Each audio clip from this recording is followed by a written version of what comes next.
जी मित्रों नमस्कार। Let's UP exam में सारे मित्रों का बहुत बहुत स्वागत है। हाल ही पे एग्जाम लगा हुआ है आरओ का और उसके बाद फिर पीसीएस का लगा हुआ है।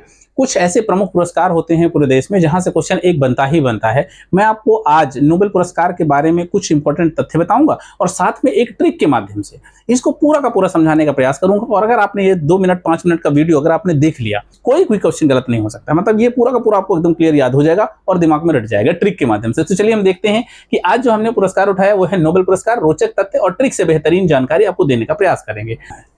तो बात करते हैं नोबेल प्राइज जिनके नाम से दिया जाता है अल्फ्रेड नोबेल के बारे में। डायनामाइट के आविष्कारक अल्फ्रेड नोबेल का जो जन्म है वो स्वीडन में हुआ था और राजधानी जो स्टॉकहोम है वहां से सारे के सारे पुरस्कार दिए जाते हैं।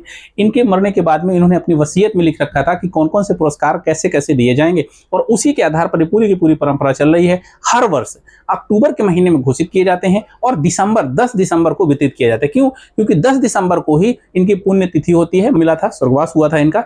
और उसके बाद इनकी जो वसीयत है उसमें सारे के सारे पुरस्कारों की घोषणा कर दी थी। क्योंकि आजीवन ये कुंवारे थे, शादी हुई नहीं थी, तो बहुत सारी संपत्ति थी, तो कैसे कैसे इसको जो है वो पूरे देश में नाम करेंगे, विश्व में, तो वो इन्होंने नोबेल पुरस्कार के नाम से ही उसको जाना गया। अब देखिए बात करते हैं हम लोग नोबेल पुरस्कार के कुछ महत्वपूर्ण तथ्यों की। ये वाला एक देश पड़ता है जिसे आप कहते हैं स्वीडन और ये वाला एक देश पड़ता है जिसे आप कहते हैं नॉर्वे। पहले ये दोनों देश संघ हुआ करते थे और इसी संघ में जो है जो अल्फ्रेड नोबेल थे वो दोनों संघ के हेड हुआ करते थे, ठीक है ना। तो उन्होंने क्या किया कि जब इनकी जो है डेथ हुई तो यहां पर इसकी राजधानी पड़ता है स्टॉकहोम और जो नॉर्वे है यहां पर पड़ता है ओस्लो। ओस्लो और स्टॉकहोम से ही ये पुरस्कार दिए जाते हैं क्योंकि ये एक साथ संघ था। और आप समझिएगा कि नॉर्वे के ऊपर ये पूरा का पूरा समुद्री एरिया पड़ता है और बहुत शांति वाला क्षेत्र है। तो शांति के लिए जो पुरस्कार था उसको जो है इन्होंने कहा कि जो नॉर्वे संघ है वो देगा और बाकी 5 पुरस्कार यहां से देंगे। टोटल नोबेल पुरस्कार कितने दिए जाते हैं? तो नोबेल पुरस्कार टोटल दिए जाते हैं 6। एक दिया जाता है शांति का नॉर्वे से और 5 दिए जाते हैं स्वीडन से। तो मैं इसको थोड़ा सा बड़ा करके आपको दिखाना चाहूंगा। अब मोटा मोटा मैप से ही आप पूरा का पूरा जानकारी आपको हो जाएगी। देखिए ये पड़ता है स्वीडन, ठीक है ना। स्वीडन में उस समय पर सेना भी थी, थोड़ा सा स्ट्रांग थे। तो 5 पुरस्कार यहां से दिए जाते हैं और एक पुरस्कार मतलब शांति वाला पुरस्कार कहां से दिया जाता है? तो शांति का नोबेल पुरस्कार कहां दिया जाता है? वो नॉर्वे से दिया जाता है। तो हम लोग बात करते हैं इन्हीं पुरस्कारों की कौन कौन सी संस्थाएं देती हैं और 2024 के नोबेल पुरस्कार किसको दिए गए थे। ध्यान रखना है 2024 के सारे पुरस्कार सिर्फ आप ट्रिक से याद कर लेंगे। और अभी हाल ही में जो आगे अक्टूबर में घोषणा होनी है वो अगले साल के इंपॉर्टेंट में आ जाएगा। कि अगर हम बात करते हैं 3 जो पुरस्कार हैं भौतिक, रसायन और आर्थिक क्षेत्र में, तो स्टॉकहोम की एक संस्था है the Royal Swedish Academy of sciences, ठीक है ना। तो यहां से 3 पुरस्कार दिए जाते हैं इस संस्था के द्वारा। कहां से? स्टॉकहोम से। दूसरा एक जो है संस्था है जिसका नाम है the Nobel Assembly at Karolinska Institute. ये कई बार पूछा गया है कि कोरोलिंस्का इंस्टीट्यूट किसके कौन सा पुरस्कार देती है? तो चिकित्सा कराती है ना। कोरोलिंस्का इंस्टीट्यूट क्या कराती है? चिकित्सा कराती है। तो the Nobel Assembly at Karolinska Institute चिकित्सा के लिए जो नोबेल पुरस्कार है वो प्रदान करती है। और फिर एक पुरस्कार और आता है जिसे आप कहते हैं साहित्य का। साहित्य का जो पुरस्कार है वो द स्वीडिश एकेडमी देती है ना। The Swedish Academy, the Nobel Assembly at Karolinska Institute, the Royal Swedish Academy of Sciences. तो ये 3 पुरस्कार मतलब 3 संस्थाएं, 5 पुरस्कार। उसके बाद बात करते हैं कि जो नॉर्वे है, नॉर्वे की राजधानी है ओस्लो। मैंने आपको पहले बताया कि ओस्लो, क्योंकि ये पूरा का पूरा नॉर्वे क्या है, ये समुद्री तट है, यहाँ से कोई दुश्मन है नहीं, तो इसके पास में कोई सेना नहीं थी। ये शांति के लिए जाना जाता था और शांति के लिए अपने वसीयत में अल्फ्रेड नोबेल ने कहा कि भाई शांति का जो पुरस्कार है वो नॉर्वेजियन संघ से द्वारा दिया जाएगा। तो अब देख लेते हैं कि एक पुरस्कार मात्र ऐसा है जो द नॉर्वेजियन नोबेल कमेटी है, इसके द्वारा दिया जाता है शांति का पुरस्कार। तो ये 6 पुरस्कार और 4 संस्थाओं द्वारा 2 देशों के द्वारा प्रदान किए जाते हैं। और ये स्टार्ट हुआ था कब से? 1901 से। लगातार प्रत्येक वर्ष दिया जाता है 1901 से। बस इसमें अर्थशास्त्र का जो पुरस्कार है ना, अर्थशास्त्र में ये जो पुरस्कार है ये बाद में जोड़ा गया है। और ये कब जोड़ा गया है? ये 1968 में जोड़ा गया है। मतलब 1968 के पहले नोबेल पुरस्कार 5 क्षेत्रों में दिए जाते थे और 1968 के बाद ये 6 क्षेत्र हो गए हैं। तो ये भी याद रखिएगा 1968, ये भी याद रखिएगा 1951 मतलब 1901। और ध्यान रखना ये सारे के सारे पुरस्कारों की घोषणा कब होती है? तो घोषणा होती है अक्टूबर में किसी भी वर्ष के अक्टूबर में होती है, जैसे 2024 के अक्टूबर में घोषित हुए, और 10 दिसंबर को दिए जाते हैं। 10 दिसंबर को ही क्यों दिए जाते हैं? क्योंकि 10 दिसंबर को ही जो अल्फ्रेड नोबेल थे उनका स्वर्गवास हो गया था, मतलब वो खत्म हो गए थे, और उसी के दिन से इनकी जो वसीयत थी, वसीयत के आधार पर पूरे के पूरे पुरस्कार, वो सम्मान, वो धनराशि दी जाती है। अब देख लेते हैं 2024 के, क्योंकि यही सबसे इंपॉर्टेंट जो आपके एग्जाम में पूछा जाना है।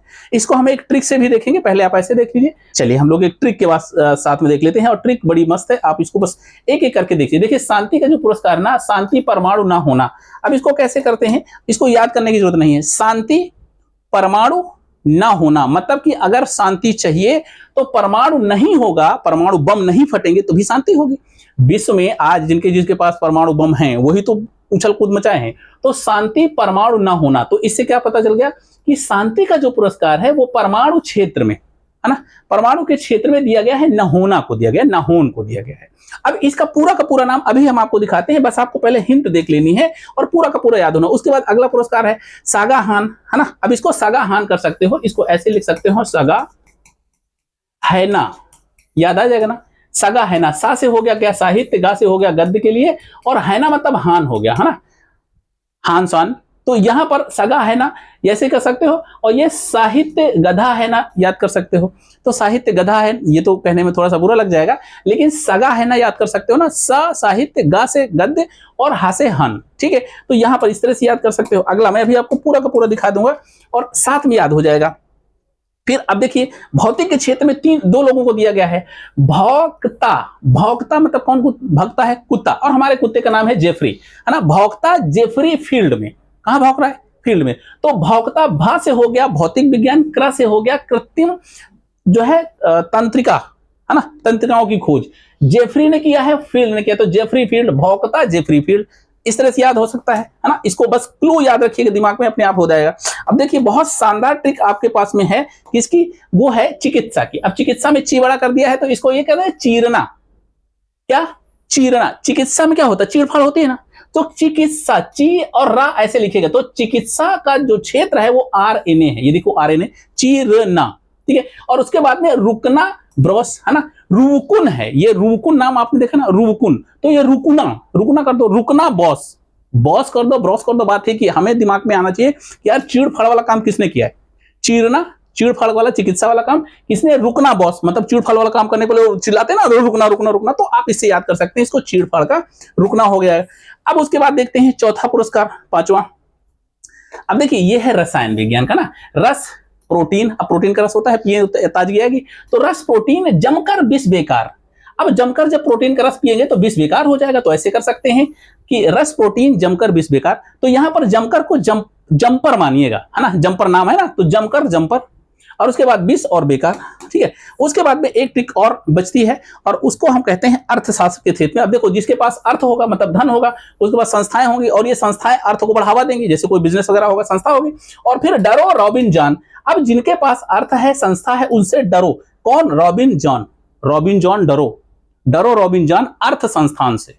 जो अर्थ के क्षेत्र में है वो संस्थान को, मतलब अब ये क्षेत्र है, अब क्या संस्थान, मतलब कि आर्थिक विकास के लिए हम किस तरह से संस्थानों का प्रयोग करते हैं, या किस तरह से देश प्रयोग करते हैं, उसके लिए इन तीन लोगों ने इसको क्या है, डरो रॉबिन जॉन। अब इनको हम डिटेल में जरा देख लेते हैं कि आखिर इनके नाम क्या क्या है। आ जाते हैं, जैसे हमने कहा जो है अर्थ संस्थान डरो रॉबिन जॉन। अब इनके तीन के नाम आपके सामने हैं, ये क्या है, ये डरोन मतलब है डरो, डरो मतलब है डरोन एस मोगलू, है ना, डरो रॉबिन रॉबिन्सन, और जॉन से हो गया साइमन जॉनसन, ठीक है ना। तो याद रहेगा, जॉनसन हो गया, रॉबिन्सन हो गया, और डरोन मोगलू हो गया, याद रहेगा। चलिए उसके बाद दूसरा देख लेते हैं। दूसरा है रस प्रोटीन जमकर विष बेकार। अब ये रसायन के क्षेत्र में है, जमकर जंपर है ना, तो जॉन जंपर हो गया। उसके बाद में विष हो गया, ये है डेमिस हस्सा विष। अब देखो ये नाम थोड़ा सा अटपटा है, हस्सा विष, है ना। तो जमकर जंपर और विष, हसविष, और बेकार, हम ये बेकार लिखे हुए डेविस बेकार। तो बेकार को, बेकार आपको याद करना है, जंपर विष बेकार, तो बेकार हो गया, विष हो गया, और जंपर हो गया, ठीक है ना। इन्होंने प्रोटीन संरचना की बात की है, तो यहाँ पर रस प्रोटीन, तो प्रोटीन संरचना में ये पूरी की पूरी जो है भविष्यवाणी कैसे होगी, क्या मतलब उसका यूज रहेगा, और डिजाइनिंग कैसे होती है, ये सारी चीज तीनों लोगों ने मिलकर के बनाया। उसके बाद तीसरा जो ट्रिक है वो है चीरना रुकना बॉस। अब चीरना रुकना बॉस, चीरना रुकना ब्रॉस। अब क्या है, ची से हो गया चिकित्सा, मेडिसिन, फिजियोलॉजी, और RNA के लिए, है ना, माइक्रो आरएनए, देखो आरएनए तो खोज बहुत पहले हो चुकी थी, लेकिन अब अगर करेंगे तो छोटे छोटे जो आरएनए हैं उनकी, तो यहाँ पर माइक्रो अंडरस्टूड है कि अब आरएनए तो बहुत पहले खोजा गया है, अब माइक्रो आरएनए की खोज की। तो चिकित्सा चीरना और रुकना और बोस, अब यहाँ पर ये रकुना है ना, तो ये देख लो रूकुन है, ये गैरी रूकुन, अब इसको गैरी भी याद कर सकते हो, रूकुन भी याद कर सकते हो। रुकना ब्रोस, ये एम्ब्रोस हो गया है ना, एम्ब्रोस रुकना ब्रोस ये हो गया। उसके बाद अगली ट्रिक जो है हमारी चौथी, भौक्ता जेफरी। अब यहाँ पर भौक्ता मतलब भौ मतलब क्या होता है, भौतिक विज्ञान। क्रा मतलब, अब देखो यहाँ पर कृत्रिम है, क्रा से कृत्रिम है, ता से तंत्रिका, कृत्रिम तंत्रिका नेटवर्क की जो खोज की है जेफरी और फील्ड ने की। तो जेफरी मतलब हमारा एक कुत्ता है, जेफरी फील्ड में रहता है, तो यहाँ पर जेफरी हिंटन है, और फील्ड क्या है, हाफ फील्ड है, मतलब आधी फील्ड है।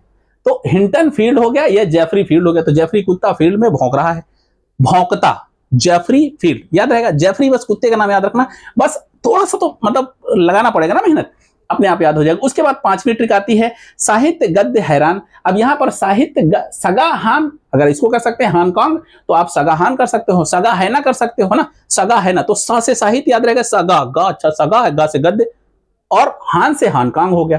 तो उसने गहन काव्यात्मक गद्य के लिए एक ऐतिहासिक अध्यात्म सामान के लिए मानव जीवन की नाजुकता को उजागर करता है, इसलिए इनको दिया गया है। उसके बाद लास्ट में आता है साहित्य का। अब साहित्य का क्या है, साहित्य परमाणु, शांति का परमाणु ना होना, मतलब शांति के लिए। अब इसके लिए आपको एकदम एक संस्था है जो जापान की है, इन्होंने कहा है कि भाई परमाणु जब तक रहेंगे तब तक हथियार मतलब बनते रहेंगे, और तब तक देश को विश्व को मतलब नष्ट होने की चिंता है। तो शांति के लिए हमारे पास इनका नहीं होता, तो परमाणु हथियार से मुक्त विश्व बनाने के अपने प्रयास थे, है ना। तो शांति की जाहिर बात है भैया, परमाणु हथियार नहीं होंगे, ना होना, तभी तो शांति होगी। तो एकदम क्लियर सिटिक आपके सामने है, और इस तरीके से आप पूरी की पूरी इस जो है 6 क्षेत्र में दिए गए नोबेल पुरस्कार को याद कर सकते हैं। मित्रों, अगर वीडियो अच्छा लगा हो तो इसको लाइक करिएगा, शेयर करिएगा, सब्सक्राइब करिएगा, और ये आपके इसी बार के पेपर में अगर आए तो क्वेश्चन गलत नहीं करिएगा। मिलते हैं अगले वीडियो में, तब तक के लिए नमस्कार, जय हिंद।